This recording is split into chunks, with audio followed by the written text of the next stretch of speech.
여러분, 한국에서 신앙, 기술, 그리고 삶의 마지막을 돌보는 일이 정말 독특한 방식으로 만나고 있다는 사실 알고 계셨나요? 목회자분들이 국가 공인 장례 지도사가 돼서 손에 든 스마트폰 하나로 장례식의 풍경을 완전히 바꿔놓고 있다고 해요.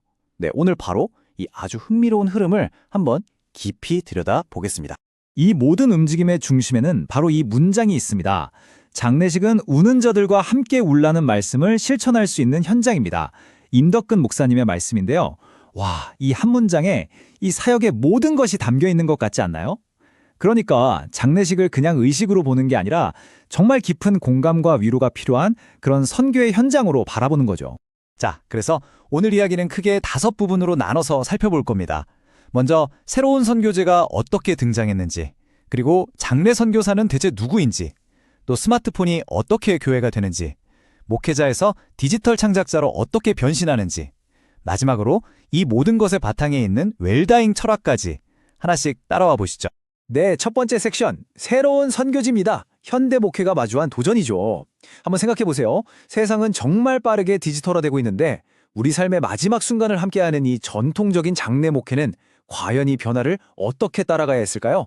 바로 이 고민에서부터 모든 이야기가 시작됩니다. 모든 기억이 디지털로 저장되는 시대잖아요? 이런 시대에 가족의 가장 힘든 순간, 그 슬픔의 한가운데서 영적인 위로를 어떻게 하면 정말 의미 있게 전달할 수 있을까? 바로 이 질문이 오늘 우리가 다루는 이 새로운 움직임이 답을 찾고자 하는 핵심 질문인 겁니다. 기술을 통해서 과연 더 깊은 위로를 전하는 게 가능할까요? 자, 그럼 두 번째 섹션으로 넘어가 볼까요? 바로 장례 선교사입니다. 신앙과 전문성의 결합.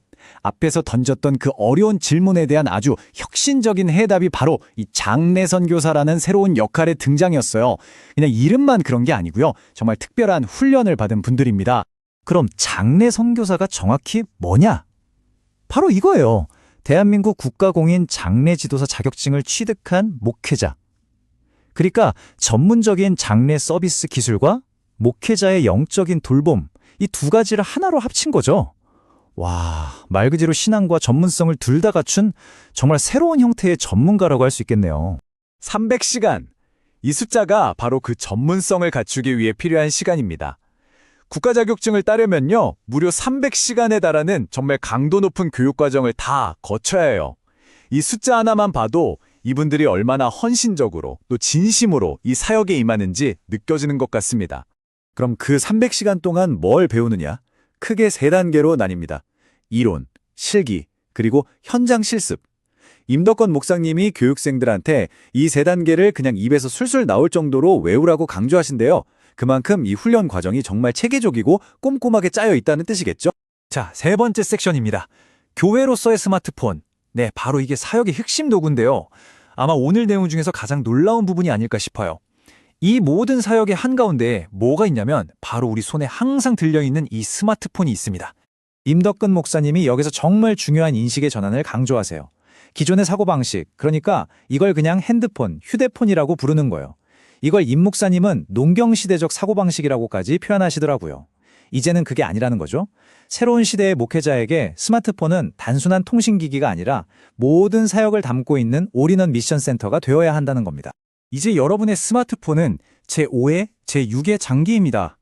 와, 이 말 정말 인상 깊지 않나요? 우리 몸의 장기처럼 없으면 안 되는 정말 필수적인 존재가 됐다는 뜻이잖아요. 이 현대적인 사역에서 스마트폰이 얼마나 핵심적인 역할을 하는지 이 한마디가 모든 걸 보여주는 것 같아요. 맞습니다. 스마트폰에 대한 새로운 관점을 딱 한 문장으로 요약하면 바로 이거죠. 내 사무실, 내 스튜디오, 그리고 내 선교 본부. 이 모든 게 바로 이 주머니 안에 다 들어있다는 거예요. 정말 대단하죠? 자, 그럼 네 번째 섹션으로 가볼까요? 목회자에서 디지털 창작자로 기술 역량을 강화하는 단계입니다. 그럼 이런 질문이 생기죠. 아니, 목사님들이 어떻게 스마트폰을 그렇게 능숙하게 다루는 디지털 창작자가 되는 거지? 여기에는 아주 구체적이고 실용적인 훈련이 뒤따릅니다. 여기 보이는 앱들이 바로 그분들이 배우는 디지털 창작자의 도구함입니다. 파워 디렉터, 키네마스터, 비타, 블로, 캡컷, 쇼츠까지 정말 다양하죠? 특히 임덕근 목사님은 이 중에서 파워 디렉터를 중심으로 교육을 진행하신다고 해요. 이런 전문적인 앱 사용법을 배워서 유가족들을 위한 고품질의 추모 영상을 직접 만들어내는 겁니다. 이 기술적인 과정, 복잡해 보일 수도 있지만 사실은 이렇게 3단계로 간단하게 정리할 수 있습니다. 먼저 장례식 현장에서 영상을 찍고 그 다음에 배운 기술로 편집하고 보강하는 거죠. 음악도 넣고 자막도 넣고 그리고 마지막으로 이걸 유가족분들과 공유하는 겁니다. 영원히 간직할 수 있는 디지털 추모록이 되는 거죠.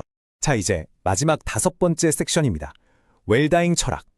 이게 바로 이 사명의 더 깊은 목적이에요.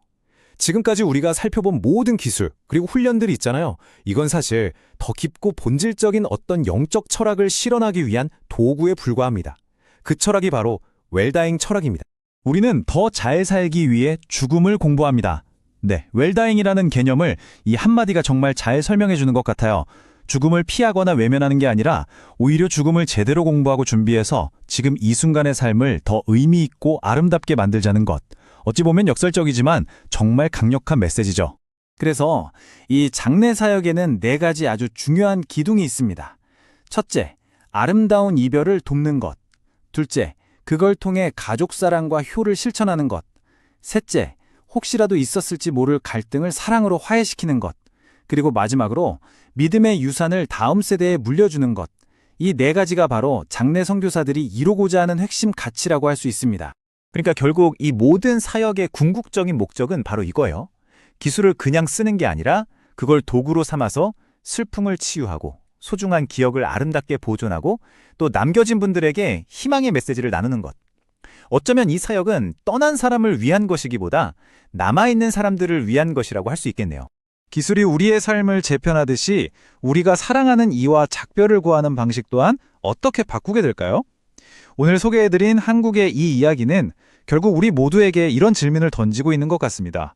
기술이 계속해서 발전할 텐데 앞으로 우리가 사랑하는 사람을 기억하고 추모하는 방식은 어떻게 변해갈까요? 그리고 그 변화 속에서 우리는 과연 무엇을 지키고 또 무엇을 새롭게 만들어 가야 할까요? 한 번쯤 깊이 생각해 볼 만한 질문인 것 같습니다.